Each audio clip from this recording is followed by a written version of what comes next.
Thanks for watching Prospektors of Y-vegas. I'm Michael, this is Matt. We made this movie together because we're both fans of paranormal, and we just wanted to show everybody that there's so many spiritual locations surrounded close to us that you would have never guessed it. Yeah, back when I think probably third grade, the first thing we got our interest in the ghost stories and ghost hunting was when my used to live on Algood Road back around the Courtney area, and I was staying the night with them, and we saw this show called Real Scary Stories, and we watched this about this woman waiting gray at some library in some ghost man in some cemetery in Pennsylvania, and we were just really fascinated and interested in it. And actually that night we set up a whole little ghost trap with this little toy M&M contraption. But anyway, ever since then we wanted to do a little ghost adventure, ghost hunt, and for years and years and years we've watched so many documentaries on TV, stories, read books, listened to stories from other people, local authors, and we found that there's more than we ever could imagine of legends and folklore and haunts here in Yadkin County and the Yadkin Valley. So back over the summer, I got this idea that, hey, call Michael, like, hey, let's do that ghost adventure, let's do this, let's actually do this. And so it started Halloween of last year. We did. Halloween last year, we actually went on our first really ghost hunt, actually.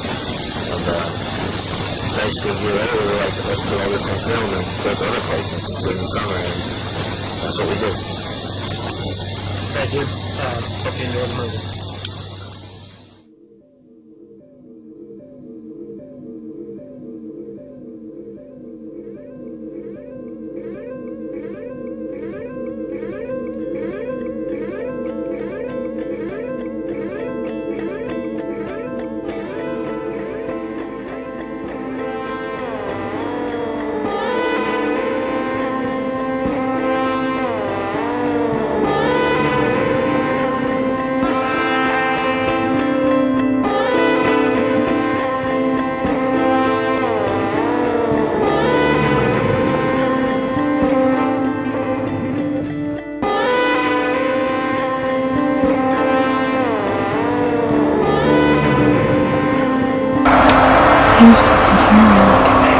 Okay, we heard another bang over here on the left side. I know we can't see it very good on this camera.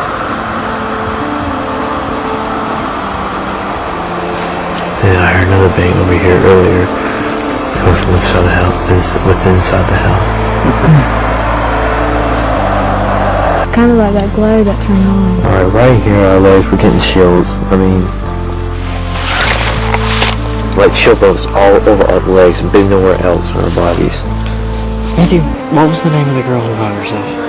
The name of the girl that hung herself was Julia. Her son Paul was 4 years old and died of an illness, and her husband now also, she went crazy. And her son Paul was said to be seen running around the yard which we're in right now, the front yard, because the house is right over here, which you can't really see very well. And we're getting chills all over our legs and basically nowhere else.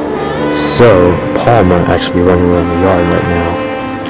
Because, I mean, these chills are, it's like they're coming back and forth, like he's running right across the yard, back and forth. Matthew, hand me the camera and the flashlight.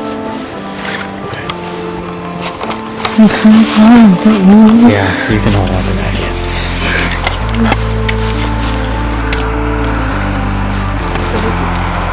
Whatever you want to do.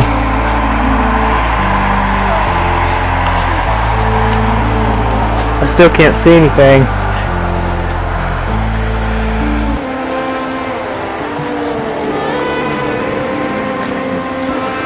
Julia.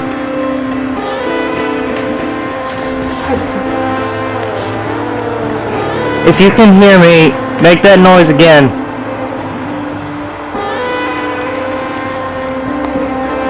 I just heard you knock. Make that noise one more time and we'll know that you're here.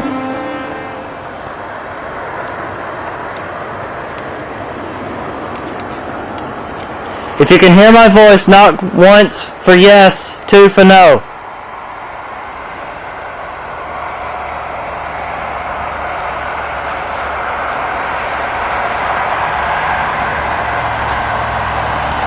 I just heard that knock, Julia. Just do it one more time for me.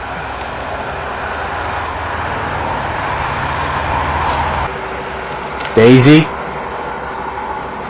If that was you and not Julia, please knock once for yes or two for no.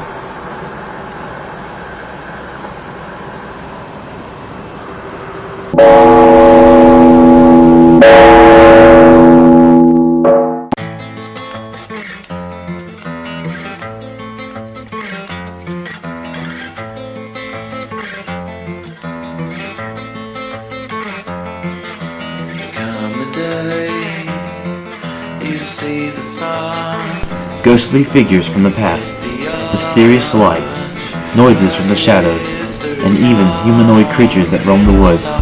All these things are the strange phenomena of Yadkin County. Stories of these ghosts and other unexplainable events have been passed down from generation to generation. For years, Michael and I have heard these ghost stories and have always wanted to investigate these haunted places. A year ago, on Halloween night, we started our own hunt for the paranormal.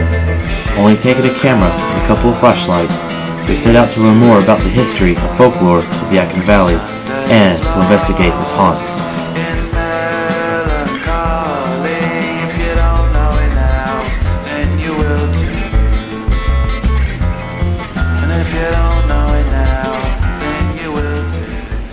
This is Y-vegas, and these are its prospectors. This first story going to hear is about McKinley Road. Now, McKinley Road is down off of Hoots Road. When you go down 601 and you take a left on Hoots Road, it's down that direction on your right. And just a minute, you'll hear the story. We went down there Halloween night that was the first time we went down that road. And local legend says that a man, supposedly maybe from a high-speed chase from the police, or possibly his moonshine, he went down Hoots Road and took a ride off the old road, which is now McKinley Road. And he didn't know at the end, it was basically a dead end, there was no door or anything, so there was no warnings, and he went off the road and hit a tree head on, and he broke his neck, and he died on impact. So, and they say that if you're not road at night, you turn around and start moving slowly, headlights will appear behind you, and sometimes you'll hear the engine or faint muffled car horn noise coming behind you. They say to get to the road, the car will hail you. If you slow up, you'll slow down. If you speed up, you'll speed up, chasing you off the road. And that's about it for the legend. And if you listen really closely in this next part, I'm going to be answering a cell phone. I got a call from my mother this night. And if you listen closely, you can hear a really muffled car horn noise. Just keep a lookout for that. Yeah, alright. This is McKinley Road. It's off the road of Hoots Road. And the story has it a man many years ago on high-speed chase with the police. So this police decided to come down this old dirt road. The road goes down to these woods, and we'll go down lower, we'll come up this bridge right up here. And the man was going to the police, and no one else for sure had why I was running away, something moonshine. But the thing is, he didn't know it was a dead end. So we went across this bridge right here. After this bridge goes up a hill, he kept on spinning, and he came across the barricade at the end of the road, and he died instantly on impact. The officers stayed in their cars and waited for the paramedics to arrive, for the trees made an eerie cross-like shape up in the moonlight.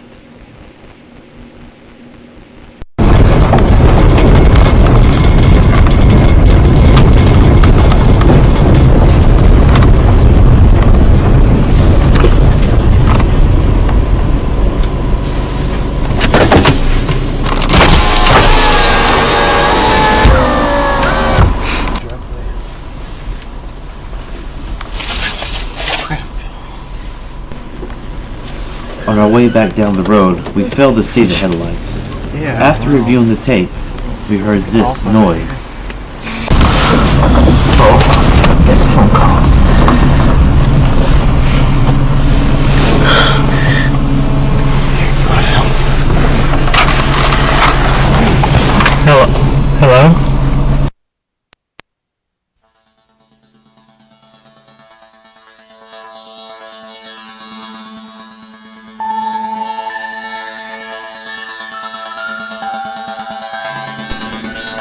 Does the man still chase people off the road that took his life, or has he moved on? Just to warn you though, if you decide to travel down McKinley Road at night, you'll get a feeling someone's coming up behind you. And who knows, those headlights might appear.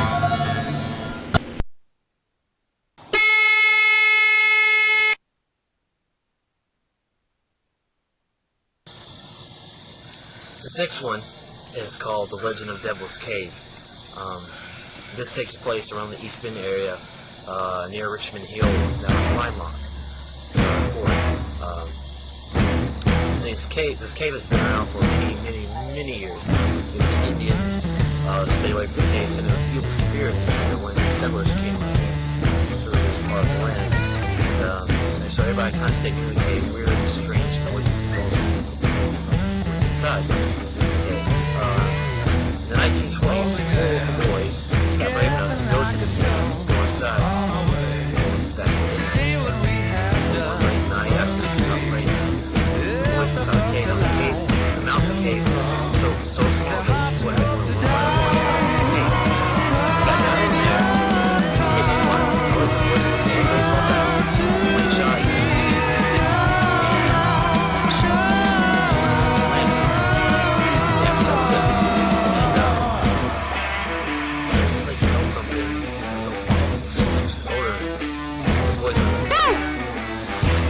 echo went, woo!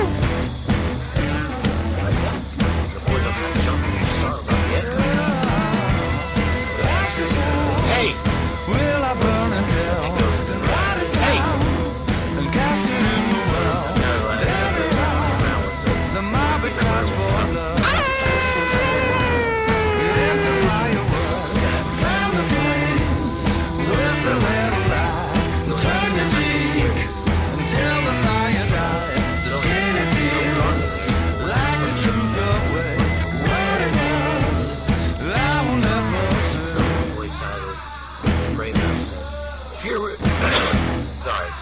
If you're really in here, devil, come on out and fight like a man. I'll rip your horns out.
We're going camping in the Lime Rock Quarry, and there's a burning man. There's a horse in the middle of the road. There's a horse in the middle of the road. Look at Oh my that. gosh, Oh. we're all gonna die. See, things are starting to come off to a weird start I think here. we're getting closer.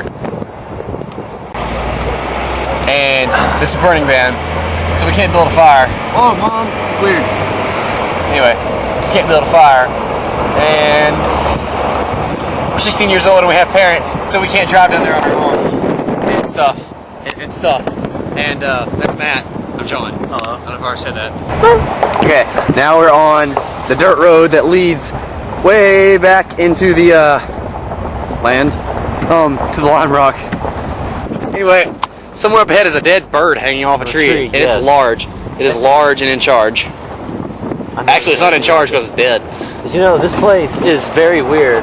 Many weird things have happened. Yes, weird things have happened here.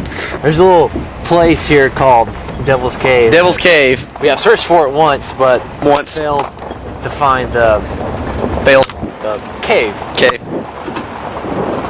But we shall look again. If we do find it, well, we'll find it. Way back in the woods, in the Richmond Hill area, far off from the road, there is a place where people can come to swim, fish, hike, horseback ride, or even go camping. But what many people do not know, there is a cave. The legend says that the devil rests in this cave and is where he travels.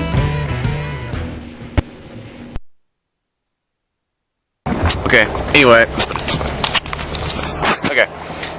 So, the last time we were here, not the last time, we played paintball, but the time before that, we were searching for Devil's Cave for English project. Yes, we did. Some sort of local haunt we had to find. For about 3 hours or more. 3 or 4 hours. And first thing we found was a bunch of like a turtle shell and a bunch of random bones that we couldn't identify. That's a dead duck. And we don't know why, but it is hanging from this tree. There's other dead bird parts over here, if you can see. Oh, dude, there are. And this is why we cannot drive down here. The ditches in this road are like epic. They're epic. And so it began. We hiked to the rock quarry. We arrived at the rock quarry. We examined the rock quarry. We set up camp. Went to explore.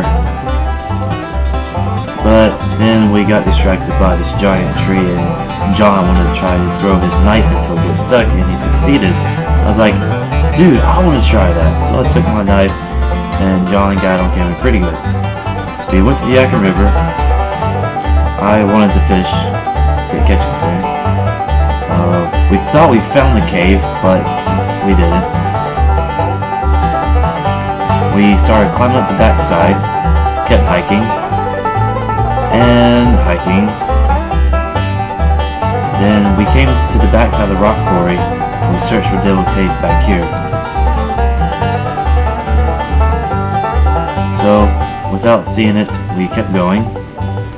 When we got to the very top of the rock quarry, I was amazed by the epic view.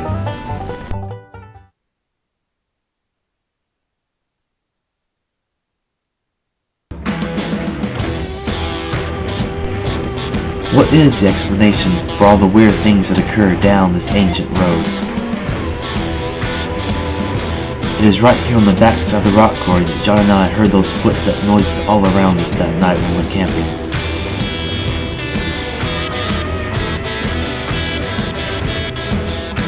Though we have not yet found the cave, there is still a bunch of land that lie beyond the rock quarry that John and I have yet to explore.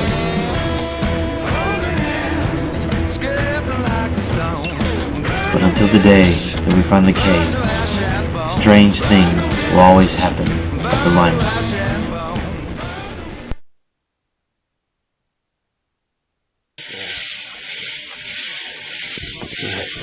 We're here at the Richmond Hill Law School in East Bend, and if you're right here in this picture, this is a picture of Richard M. Pearson. He founded the law school, and what he did is that he taught of course, law to students, especially young boys that wanted to grow up to be senators or governors or anything to do with the law and politics.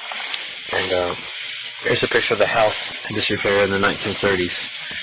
And down here is interior next to reviews of the house in ruins. Now, around the Lime Rock, the Lime Rock Road is the old road that goes back down to the Rocky Road. Well, that road is off Richmond Hill Road. Now, at the top of Richmond Hill Road, there's a little road that goes off to the left, down way back in the woods, called Wall School Road. You'll see a little bit outside of Richmond Hill Park in that direction. Well, at the very, very end of that road is an old historic building called the Richmond Hill Law School. Richmond Hill Law School has been around since the 1800s. It was founded by Richard Pearson, and he taught little boys there about the law who wanted to get politics or politicians, or senators and possibly governors. And they even said that Alexander Hamilton, Andrew Jackson, has stayed in the law school before. What they would do is that senators and governors would take buggies from the law school all the way to Rockford, military Rockford, and go to Raleigh. That's how they traveled. County. And there's been little lodge and stuff back in the woods, because there's woods surrounding the whole law school. And the boys that stay in cabins are kind of like a camp. And there's all, right now there's a lot of war trails, simple war trails up back in those right now, so something that's dead. Ghost story legend plot. They say the main one is if we go down and get to the law school driveway, I guess you would call it, it kind of goes in a circle back and comes back up. Well, at night, say if you go down and you turn around, you look back behind you in the mirror or just look back in the back windshield, you say in the top right corner, there's a little light that'll come on. Like either a light or like a little lantern light, just like here in my window.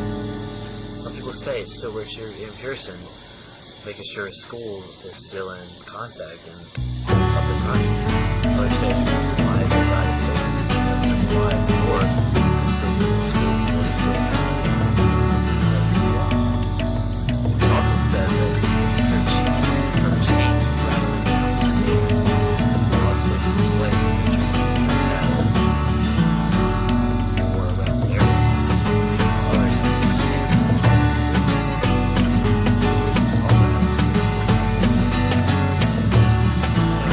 We were filming close to the front door of the building, graduating shots inside the house.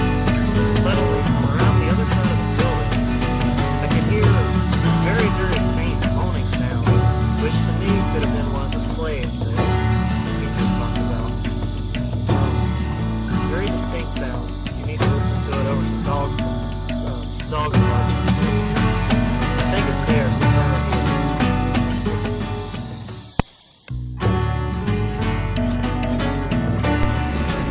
here. Richmond Hill Law School was founded and built in the 1850s by Judge Richmond M. Pearson.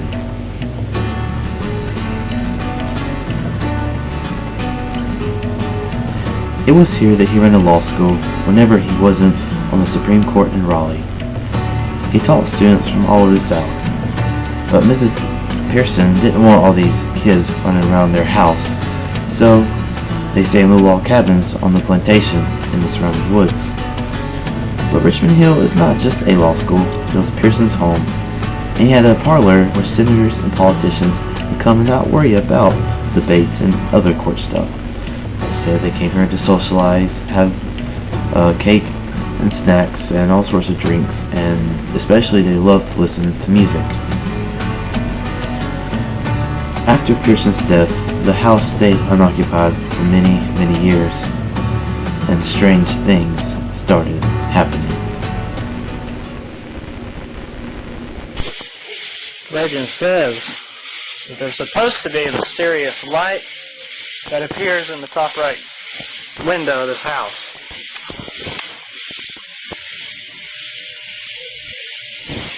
I just got the law school. As we explored some more, Michael heard an unearthly cry coming from the right side of the law school.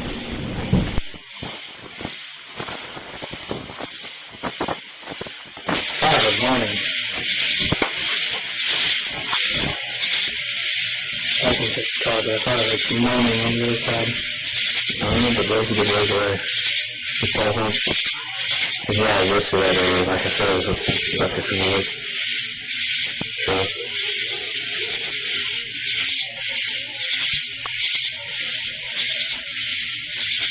I heard it too that one time. Yeah. I heard it again. Yeah.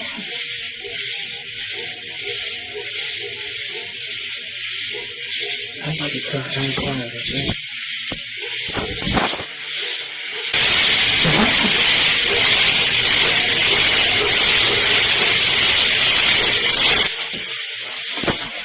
I doubt that's gonna pick it up, but...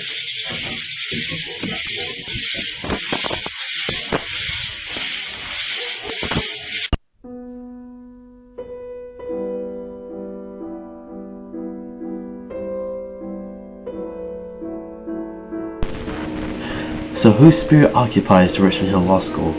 Could it be Judge Pearson himself, angry because he was buried so far away from his beloved home?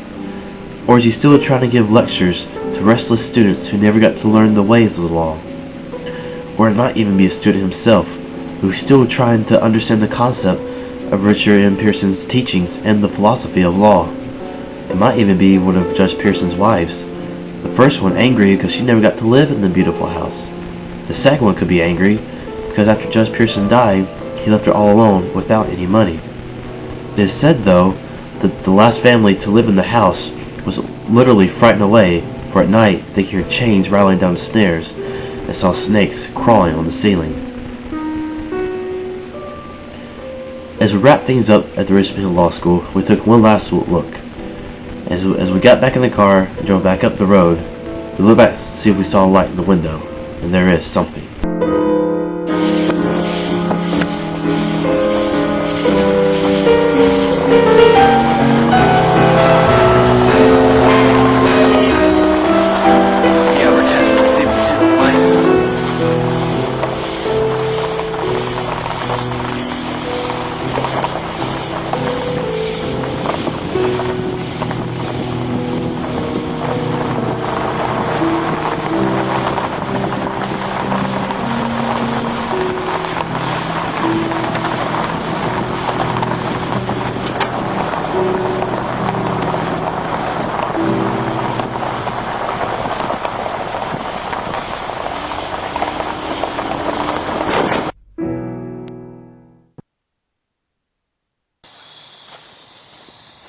This next one, it'll be a pretty good treat for those of you with Whitaker's classes. We actually went and found, I should say, Mr. Whitaker's old childhood home. If you were in one of his classes, he probably told you the story about how he Bigfoot as a little kid. The story goes, he was up one morning, his mother was making breakfast, these eggs that tasted like burnt electrical wire. And anyway, his mother told him to go throw them away outside. So he went out there and standing on his porch, frying pan in his hand, he could hear a growling noise. Then he looked down and saw like a little tuft of all-white fur underneath his porch. So he went over to the side of the building. Says he saw this big, massive creature. He can only describe it as being Bigfoot. Really off-white fur and had these glowing eyes. And all he could do was just freeze and stand there, like a shock by the sight of this creature. And soon the creature just turned and started to run away. And as he did, he slowly turned back and took one more look at Mr. Whitaker. Frozen in shock, he just ran back inside the house. Of course, the place was a lot, you're probably thinking, Bigfoot, wow, don't believe it. Well, found out one summer that this guy that had been on Bigfoot expeditions and his hobbies, was amateur cryptozoologist, that this is a fact. There's more evidence in this world to prove that Bigfoot is real than there is to solve the JFK assassination. I did not know that, and that really shocked and surprised me. Bigfoot can also be known in Australia as the Yowie, in the Himalayan mountains the Yeti, or in China they call it the skunk ape because they're awful organism. Of course, in America they're known as Sasquatch or more commonly Bigfoot. Doing a cryptozoology paper, I saw the first cryptozoology study of unknown animals, that there's evidence of them, but not enough to prove that their existence. They're actually their species. There's something they call these cryptids. So back to Bigfoot, from seeing documentaries and reading about it, found out that in the Ice Age, when giant mammals were like the mammoth, there was a giant Y-vegas, which stood about between 8 and 10 feet tall with some legs, and it was basically the Bigfoot creature back in that day. And when the land bridge of Alaska and Russia were connected, and when the nomads and the cavemen, people call them, when they crossed the land bridge to come to America, they think the giganticus could have crossed with them. They could still be hiding in the forest, the western part of the United States, and throughout the years they have migrated up the continent. And there have been sightings around in Yankton County, such as Mr. Whitaker sighting, and other parts of North Carolina, especially up in the mountains. So, as me of a fan of cryptozoology, I asked Michael, I know it's not really a ghost story, but we can tackle this local legend. Michael was up for it, so we got the Whitaker guy's permission, and he gave us some accurate. When we got there, we explored the place, looking for evidence and stuff, checking out the house, and then we went to the grass and found something. We actually happened to find a little tuft of all-white fur sticking to one of the pieces of grass out there. And what makes it even stranger is how it was the only one that we could find. We looked all over more parts of the field, but we couldn't find anything else except this one piece. And it was we didn't know what to do. And there was nothing else around there to do with it. There was no clothing at all anywhere. And what we were wearing, that color, that white, was all the same time, so I didn't see where else. So we think that possibly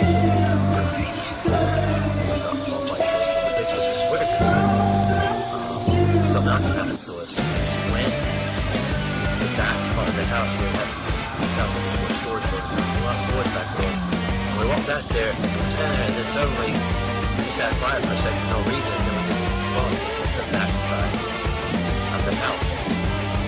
And you'll hear the bump later on. We got it on camera. And then there's some other noises we started to do too. It's coming from the back side behind the other right back side against the tin part. It sounded like fingers or something. Very light. But either way, something was back there. Not bumping against the back side of the house. Alright, from everybody that has Mr. Whitaker's theater classes, this is the house of his childhood. Where he tells us where he saw Bigfoot. Now, of course, it may look older than it looks to y'all, but this is the house. Now, he said in the story, when he was around 6 years old, after he got done eating breakfast one morning, he came out to the porch to dump the food that he did not eat. He looked over the edge of the porch, and he said he saw a tuft of off-white fur. Now, the porch he was on, he said, rose above the other end. We believe this is the exact porch. Because there it is, one end lower, but over here it rises. And of course, over the years, the ground has sunken in and everything, so it's not as high as it used to be. Back to the story. Thinking it was one of his dogs, he tried to dump the food off the tuft of fur. Well, he missed, but heard this like growling, grumbling sound, and the thing with the off-white fur came out from under the porch and rose about 8 feet into the air. Frozen in fear, Miss Worker only could stand there and look at the creature, whatever it was. He says lanky, his arms dangled down, had off-white fur all over his bicep, for his face and hands. He just looked, he couldn't move, frozen. He watched the creature as it walked around the corner of the house, right here. But as Walkie started before it turned the corner, it turned back to look at him, and then it just kept walking.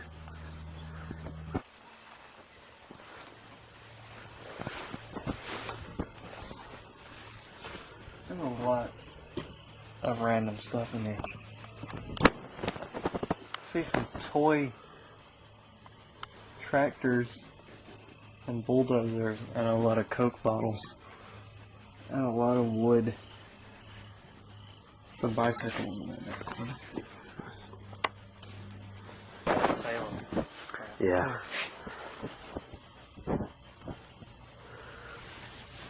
Plants growing from the top of it. I'm not sure what that is. They're kind of like blueberries, but I don't think they are. Too small to be blueberries. Some type of berry. Well, I'm pretty sure Bigfoot creatures eat some type of fruit and berries alongside meat. Yeah. Now, he did mention to us one time that he came back here one summer. He didn't know this, but he found like an old looking cellar door going down under the house. Well, over here, can't really get to it, but something does go up under the house. I'm guessing this thing has collapsed since last time he was here. Whoa, dude. What? There's like a toy chest stuck right there. What do you call this? That blue toy chest right there. Oh yeah. Well, that's kind of, I don't know, it's different.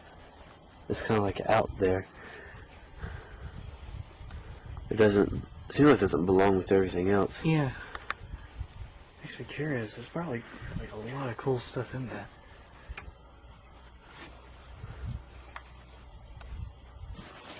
Alright, we just saw this right here. I'm not sure what it is, I haven't really picked it up or touched it yet. But it could be some type of fur. I can't tell if it's just clothing or fur. It's got threads like clothing, but I haven't seen any clothing. I mean, yeah, no, really. All this is junk. Don't see any more of it either. So far, this is the first evidence.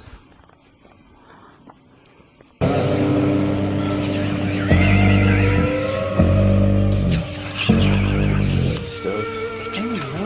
I think that is.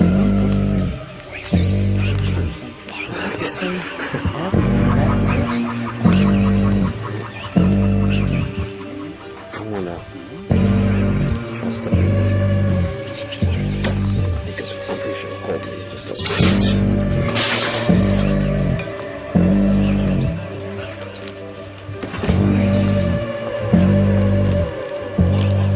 Still an old little chair back here. There's a refrigerator.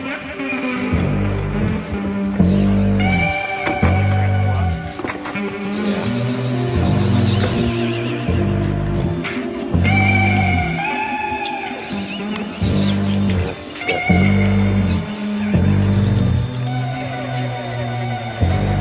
Where there's toilet with little spots where you use it.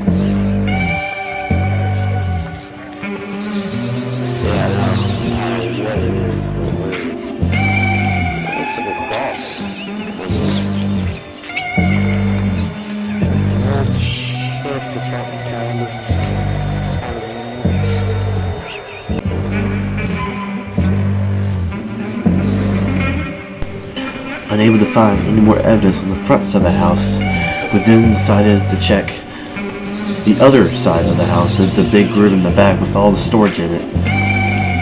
As we searched for more evidence and all this junk, we heard some bumping noises coming from the back side of the house.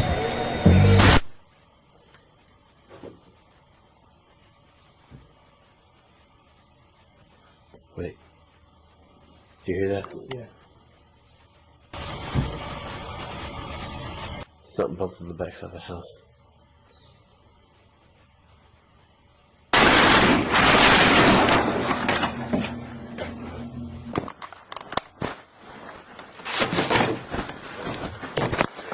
Bigfoot got under that house in the story.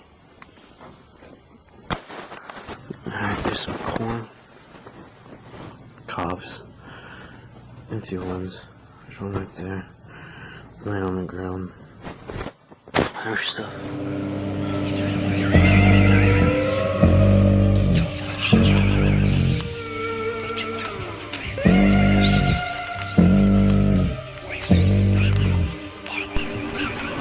Is there a Bigfoot creature that roams the woods of Yadkin County? Many sightings of giant humanoid apes have been seen all over the world. So why not in our own backyard? Maybe one day cryptozoologists will prove Bigfoot as a new species, along with other unexplainable monsters. But until that day, the Bigfoot mystery lives on.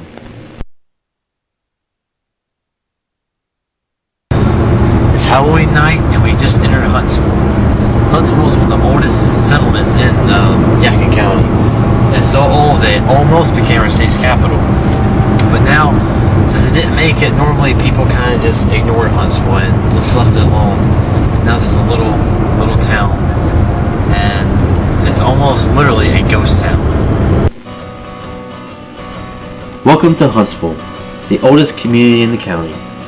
Formed shortly after 1750, Huntsville prospered and became the center of commerce until Yadkin County was formed and Yadkinville became the county seat. Now this is a small, quiet town with an amazing country restaurant, Battle Branch, and many, many haunts.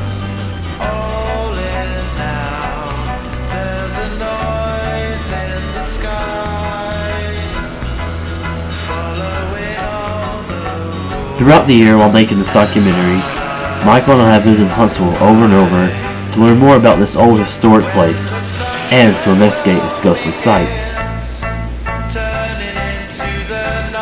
As we journey through Huntsville and to investigate, we picked out the top 3 haunts of Huntsville. Mulberry Fields Road has a headless horseman dating back to the Civil War. The Old Methodist Church of Huntsville has mysterious light and noises from the graveyard. The Hunt House, the most haunted place in the county, is full of many unexplainable events.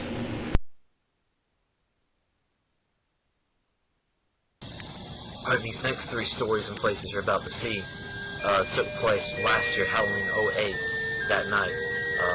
We went to Huntsville for our last ghost tour that night, and there were 3 places in Huntsville we decided to take a look at. The first one you're going to see is called Mulberry Fields Road. This is where this ghost story takes place. And it's actually about a headless horseman down the end of the road. Legend goes that during the war, one of the soldiers was on the horse. I can't remember which one the name of it was at the moment. I don't think he mentioned the story. He was apparently he got hit by a cannonball and took off his head. And I know it sounds cliche, but it happened. And they say that his grave is unmarked also, and so we don't know the name of the soldier exactly. But years after that happened, they say like down by the Yadkin River. Also, the road goes towards Yadkin River, and around the bank of the river, in the edge of the woods, it was kind of foggy and moonlit night. People have seen a headless horseman running, trampling around wherever a horse does, galloping around through the woods and near the river. And people have been really afraid of this one. not many people go down there much anymore. We decided to try it, and we got to Mulberry Hills Road. We didn't get very far, about half a mile or less, and we got to the old rusted metal gate at the very end, and like the road turned to a dirt road, and so woods were surrounding us. And we came across this gate, and there's just brush, woods, briars. We couldn't find a path, so we weren't able to go down there to look for the Headless Horseman. But hopefully one day we'll make our way through it and check it out one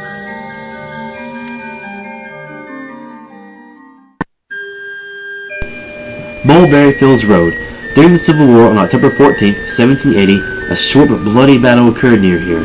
The Patriots only lost one man, Captain Francis. The Tories, however, had 14 fatalities. These Tories were buried with unmarked graves at the north side of the road.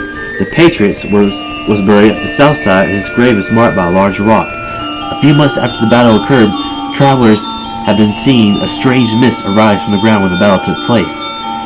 And what they had been seeing in the mist is a headless horseman. Could it be one of the Tories, or is it the Patriot?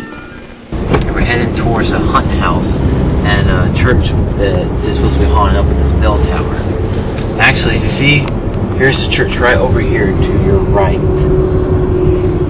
And we're going to check this place out. Alright, go ahead, stop.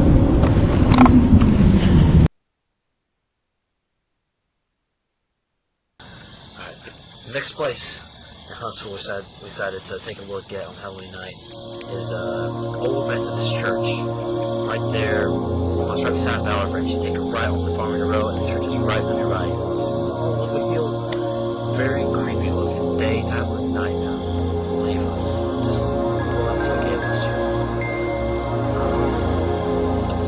Well, it gets straight to the legend, the main legend of this place. There used to be a pastor there years and years and years ago.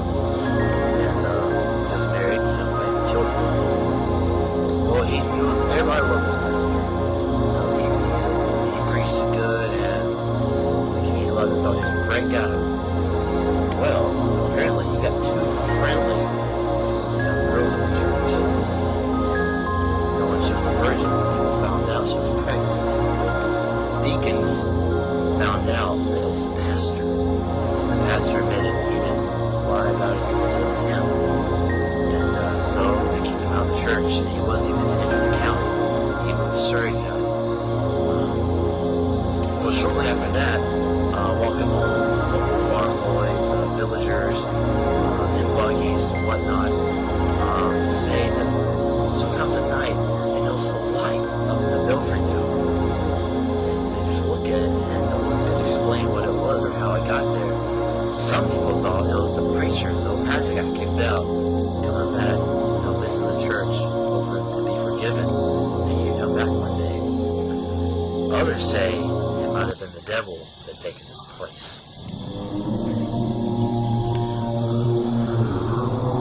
At first I thought that was some ghost story to that church, but ended up getting another book by Francis Caskey that told another story about it called Unearthly Cries from an Old Cemetery. Now, this is when you pull up to the church, to the left, there's an old cemetery beside a small tree line. And I guess around the time the legend took place, these two girls, one Sunday afternoon, decided after a picnic or something, they went to the church riding their bikes and stuff. They started walking around the cemetery. Well, it started getting dark, around dusk, dawn, and they ended up got separated. Well, one of the girls heard this, like, cry, nice shrill scream, and she thought it was her friend playing tricks. Well, the other friend thought it was the other girl, also. Likewise, I mean, they both thought it was the other girl trying to spook them. And then when they found each other, one of the friends was like, "Was that you?" And the other was like, "I thought it was you." And suddenly they heard the scream louder. It got more high pitched, louder. They looked towards the woods, so they couldn't find anything but the scream just coming from all around them. So they got on the bikes and left. And one of the girls still was back there. She says, well, it's hard. She says it's hard for her to go back there. She's still afraid of it. But that night, was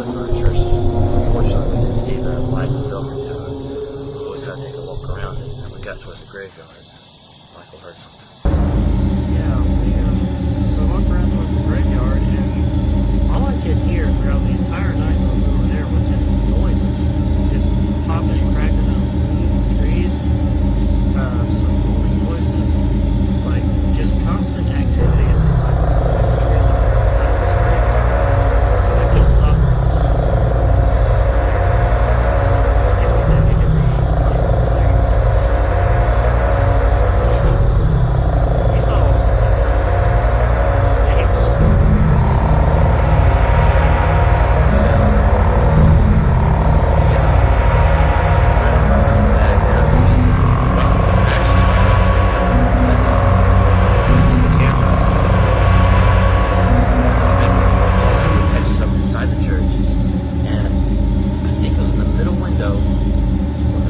Inside the church, in the bottom left panel, it was different colors, kind of like a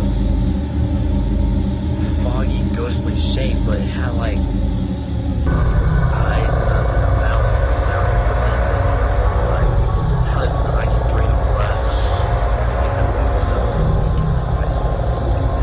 It was kind of like that, and I saw it that night, but I wasn't sure I was going to focus on the noise because eventually after pointing them out.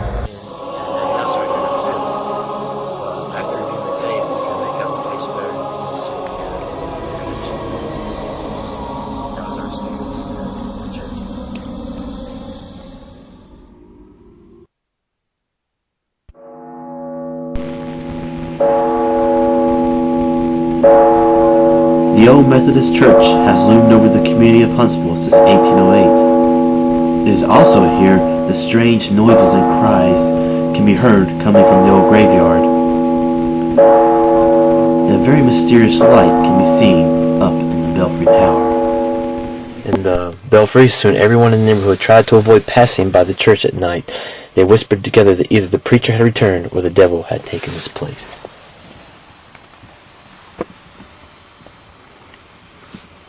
Alright guys, let's go check it out.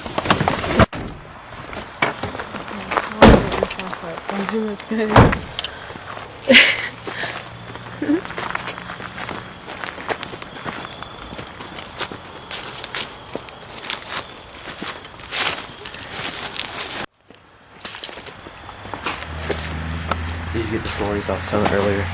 Some of it. Tiny I bit. think you should retell it. Yeah. Well, you see, at this church, they said that the preacher got too friendly with one of the young women in the church, and she became pregnant. And the preacher already was married and had children of his own. And once the deacons of the church found out that she was pregnant, they wanted to find out who the father of the baby was. Once they found out it was the preacher, they kicked him out. But the preacher moved to Surrey County with his family, and but he was sad to leave his neighbors and friends behind. But they say that night, back when all this happened, farm boys going home, and other people could see a strange light in the belfry. Some people thought that the preacher had returned for visits, or the devil had taken his place.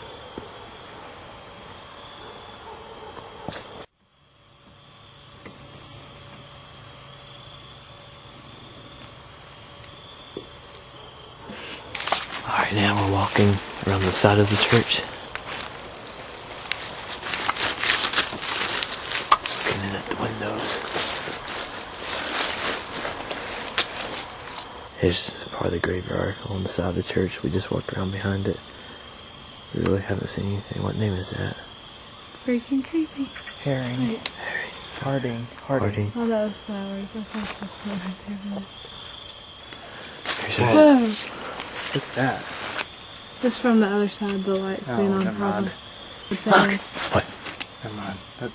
Look at that red light. What red light? Right there in the window. Right there, at that window.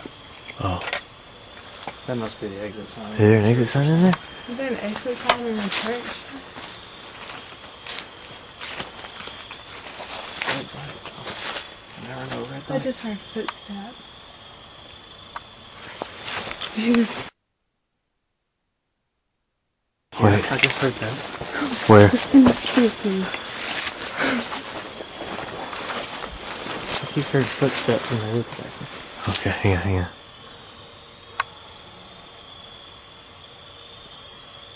Is over there in the graveyard? If you hear something in the leaves, can't see anything from the camera though. But I don't want to use this window.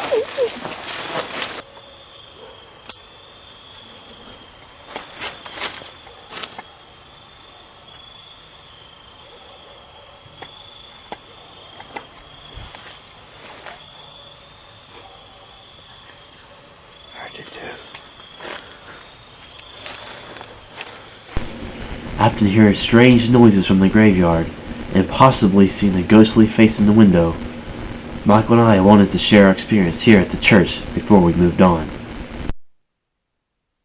Michael caught something out of the corner of his eye, so we took around the church behind a grave, and he said it moved pretty quickly.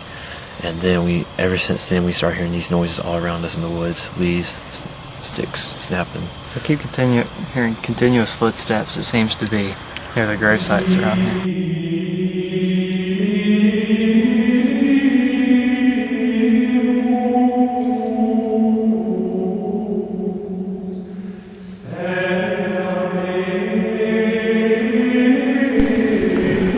What keeps making the strange noises around the old graveyard? Could it be a settler that has not yet been laid to rest? The light in the belfry tower. Has the preacher returned? Or has someone or something taken his place? Either way, something is lurking at the church. Okay. About 6 steps back. This is our most favorite haunted place around the county. This is the Hunt House. This house, just, you can just tell it's haunted. You just look at it. It's like every town has that little name tag. Well, this is ours, guys. You can just tell there's something in it. We've had a lot of experiences every time we go to this house. But one of the weirdest ones that we have ever had, Matthew, me, and Danielle, we all went together one night to let Matthew tell us the story, and this is actually the first time we went there.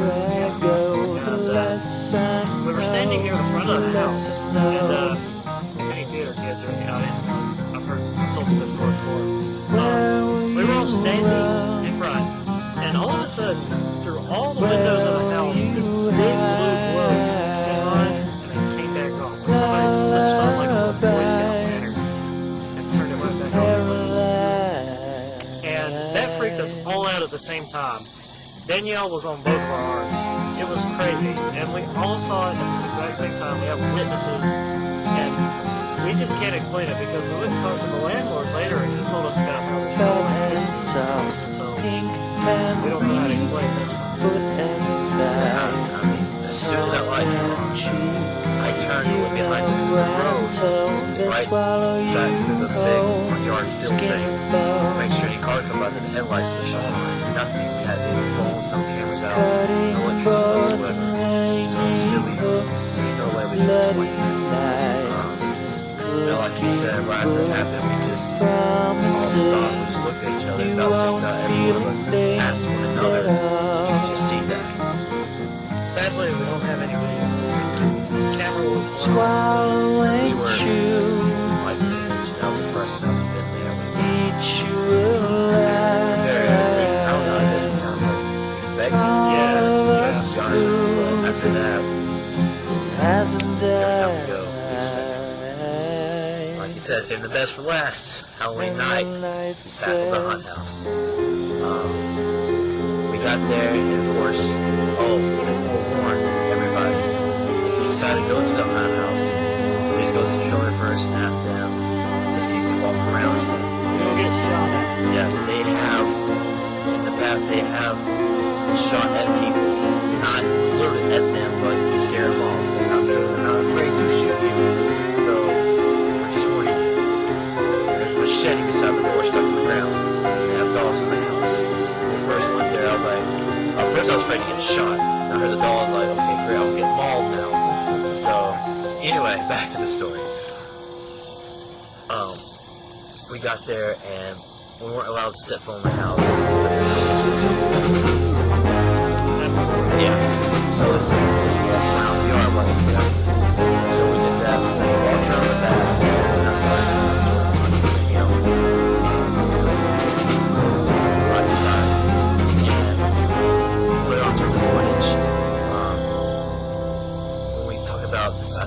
that we think is the kitchen blood.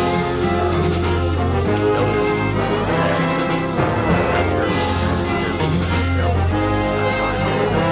feet, like legs, feet dangling. As all you can see is this dangling. Like somebody just got lost. They're having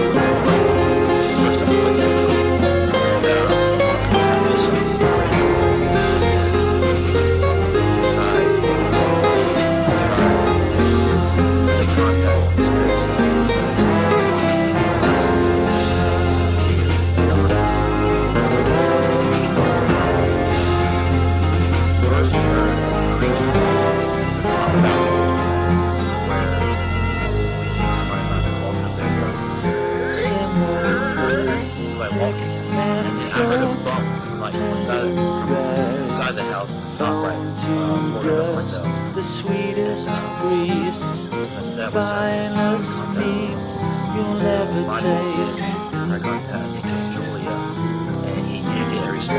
So you scream while and yell, simple sound. I try to contact Daisy. Dinner bell, we all would be So worms and trees. thinking maybe, you know, ghosts shine. or spirits might be shy of cameras, and they know they were trying to contact us. So Swallow and chew. regretting doing this was a bad mistake.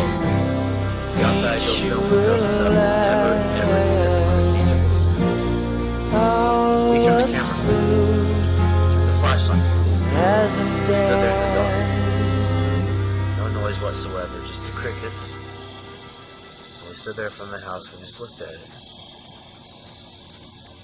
And then all of a sudden there's all BANG! And coming from the top left corner of the house in the tin room, it echoed. All three of us jumped and we backed up from the house. And so another loud bang come from the same spot.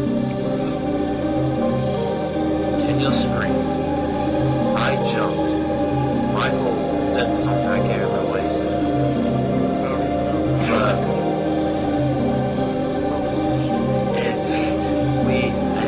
There's no trees hanging above that area of the house for it to fall on it.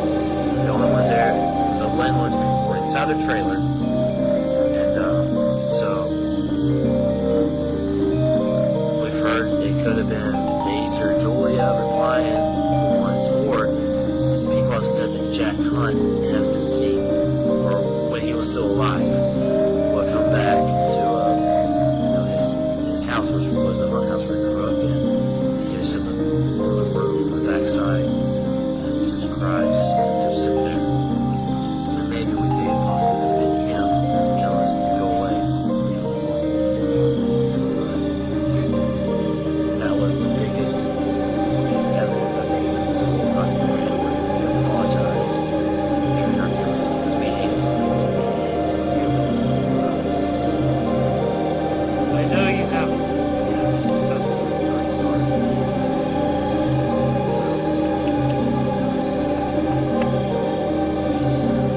Definitely our favorite one on the list.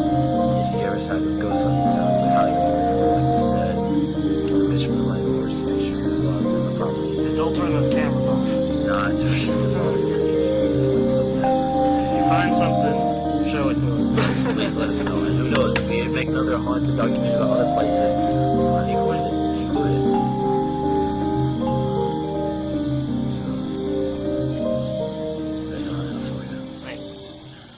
While making this documentary, we have noticed things that we have not noticed before on our cameras.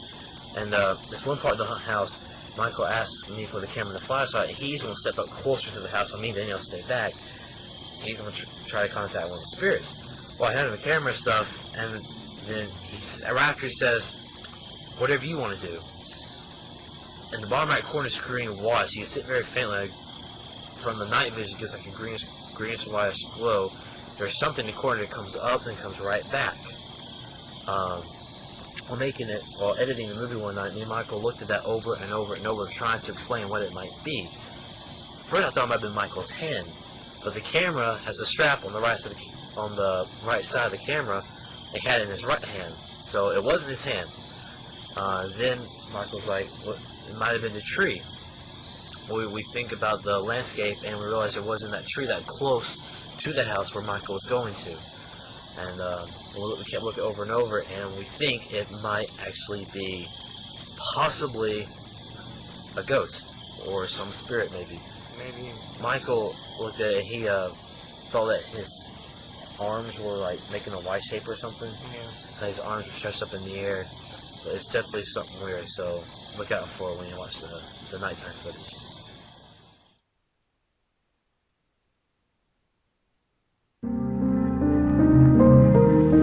The Hunt House is the icon of Huntsville.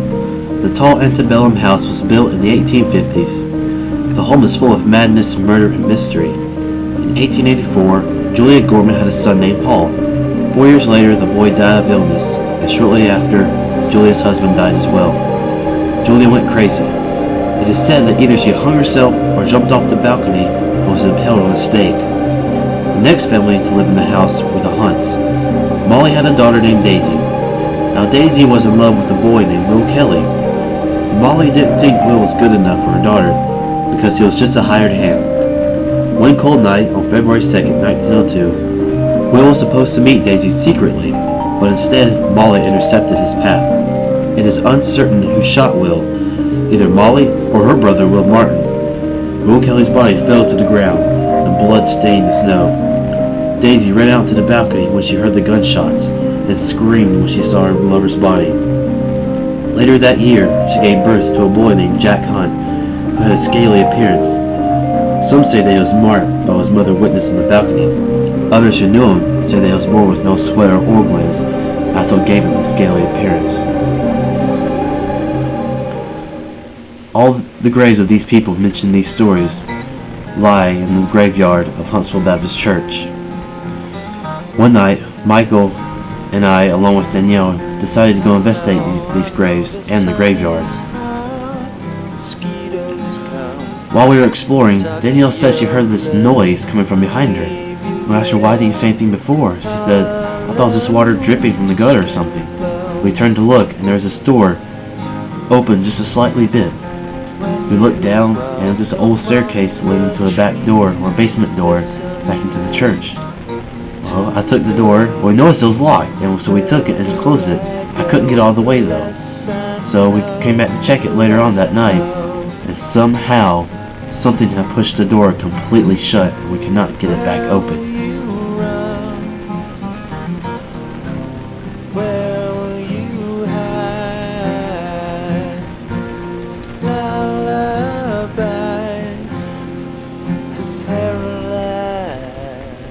Some say that on the top balcony, you hear the screams of some woman. Could it be Julia plummeting to her death, or Daisy witnessing the murder of her lover? This is the back side of the Hunt house. This is the back porch right here. You can probably barely see. And,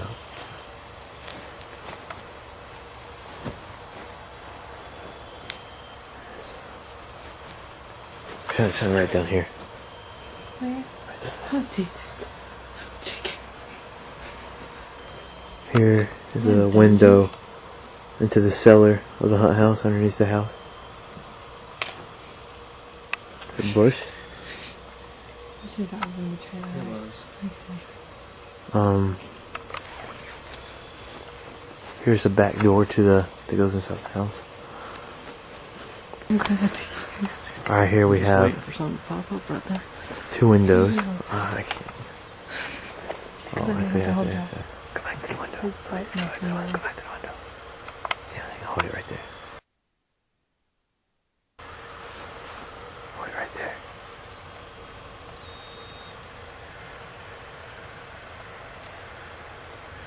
Alright. I believe, in my opinion, I think it looks like the kitchen's in there. Yeah, That's the kitchen. The kitchen. The back door. I thought it was a baby crying. That was the back door. Okay. Yeah. Up here is the porch of the house. many murders have happened here at the Hunt House. Why'd you do that? And here's the front door, right there. That was a big wreath on it. Right there. The window's right above it. And up here, let's go higher. We have the balcony. Apparently, that's where Daisy witnessed the death of her son. Witnessed the death of Will Kelly. I'm so scared I can't tell the story right. Alright, let's go to the right, She witnessed from this over here on this part of the balcony. She witnessed the death.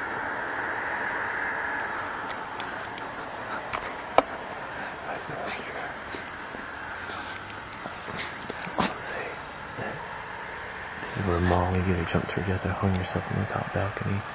Seems like you can still hear her screams at night. Or she a ghostly shit hanging on the balcony. Seems like you can still see little Paul, Julia's son, died of illness, tromping around the yard. Are you okay? Yeah. Just a little freaked out hearing this. Alright. And I'm just imagining it in my head, and I just keep feeling like I can see stuff.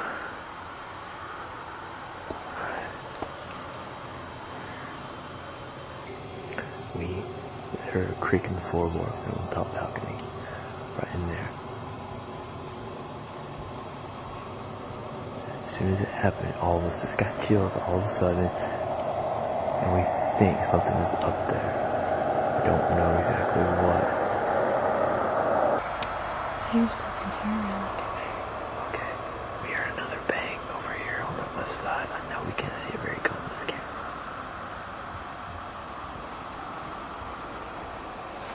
And then I heard another bang over here earlier, coming from inside the house, inside the house.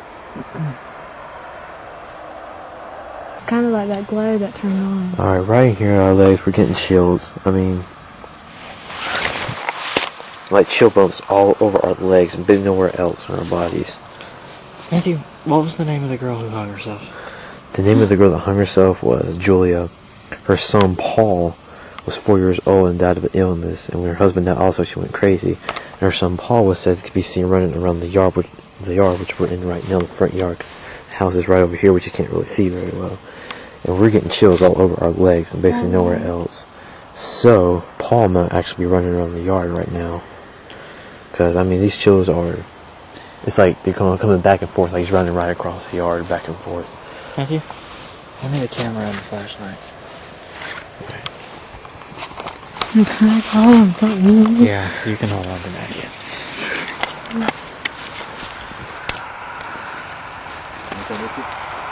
Whatever you want to do.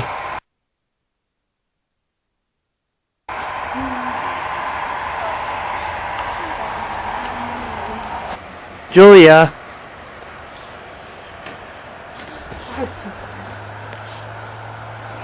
If you can hear me, make that noise again.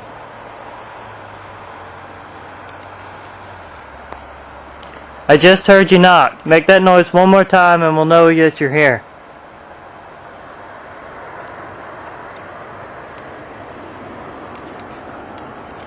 If you can hear my voice, knock once for yes, two for no.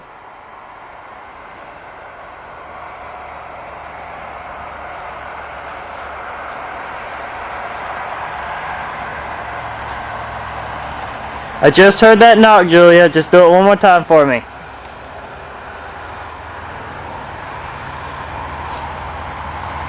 Daisy?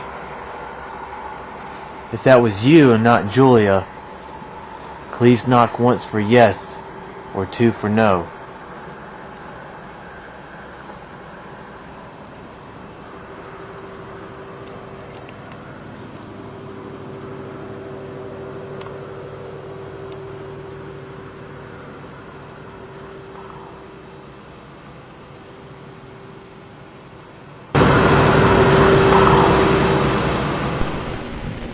Like we did at the church, Michael and I wanted to share our experience of all the strange things that happened to us here at the Hunt House on Halloween night, 2008.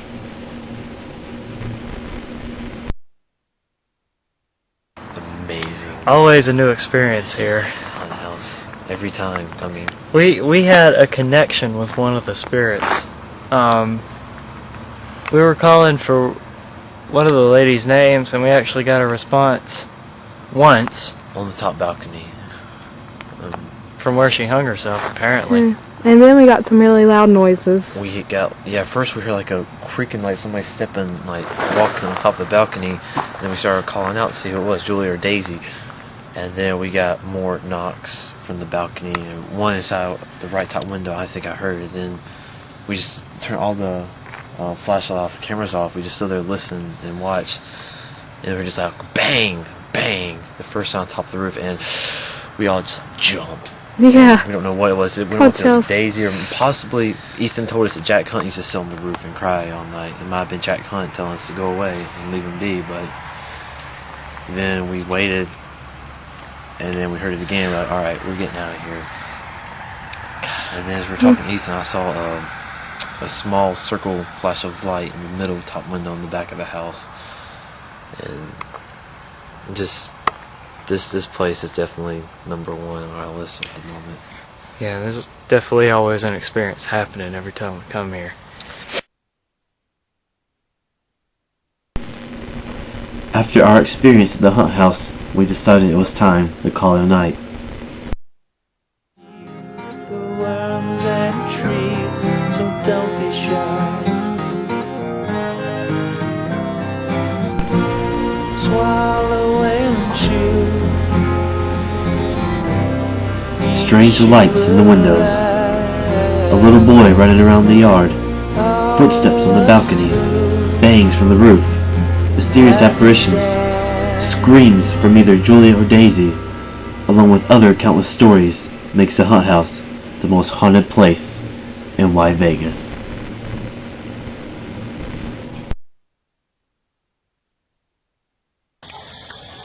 Well, that's about it. I hope you like this movie. It took a really long time to make, and It did technically a whole year when you if you think about it, yeah. it's about 2 years in the making. But I hope it was enjoyable for y'all at least, and I hope you learned a little something too while you're at it. I know we're not ghost hunters or ghost hunter with the high-tech equipment with the microphones and the night vision and the cameras and all that cool technology. All we have is literally a little bitty camcorder tape camera And some and crappy a couple flashlights. of crappy flashlights. So we hope you enjoyed the film, and these were our top 7 favorite haunts we decided to check out. I mean, we had a big list, even places in surrounding counties such as Surrey and Davie and Forsyth. Some in East Bend that we didn't get to. Yeah, there's more stories in East Bend and the Huntsville area that we didn't get a chance to. So right now it's Halloween 2009, and I guess we'll go start in next. We'll go start. Again, thank you for watching. Thanks.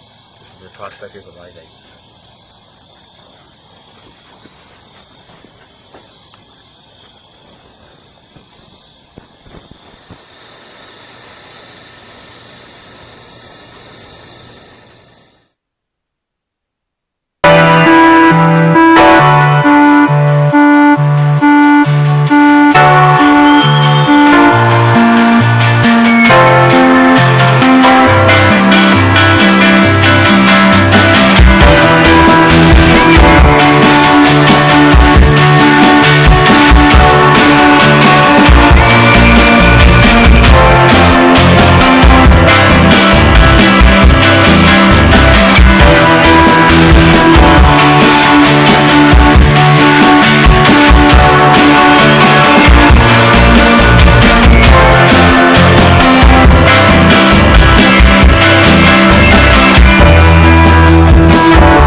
y'all. Thanks for watching Prospektors of Las Vegas.